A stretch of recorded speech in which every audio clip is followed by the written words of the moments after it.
I'm gonna teach you how to use a prong collar. We have my lovely assistant here, Cyrus, the German Shepherd. Beautiful boy. First thing with the prong, you need to understand how to size it to them. Basically, this should be pretty darn tight on them. This leash is, whenever they start to move away from you, it goes tighter. It's as if you're tapping him on the shoulder when you tighten it to let him know you want to go this direction. Another thing with the prong collars, I would recommend definitely that you get a buckle because it makes it so much easier to just go. First thing we're gonna do is put this on this bad boy. Where I like to put it, I like to put it up higher. Being higher up on the neck, they kind of have a better response rather than if it was lower down on his neck. Down here, it works, but it's not gonna be the same. So the biggest problem when you use a prong collar, a lot of people hold the leash like a normal leash, meaning when they want their dog to go somewhere, they hold it and they tighten it up. See how he's already starting to move in the direction that I want him to go to? The main thing is with this is to let him know, meaning you give tugs. You give little tugs that are like this, not yanking, little things like this. So with Cyrus here, we're gonna walk and I'm gonna show you. So when we're walking like this, my arm is very controlled. But when I need to go right, I'm gonna go heel.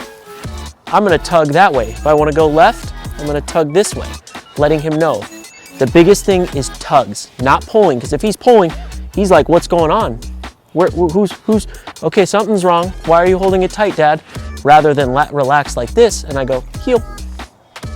He knows he just has to walk with me. The biggest question that I always get is, how hard do I tug? You wanna go on how stubborn he is. If he was really on it and he was listening to me, a tug that's a little bit like heel, that loose, great. If there was a squirrel and he's looking, he's focusing on that squirrel, guess what? My tug is not gonna be that light. It's gonna be a little bit more of a, hey, come this way. You need to walk with a purpose. So if I wanna go that direction, I'm gonna go, and I'm not gonna look where he's going. So I'm leading right now.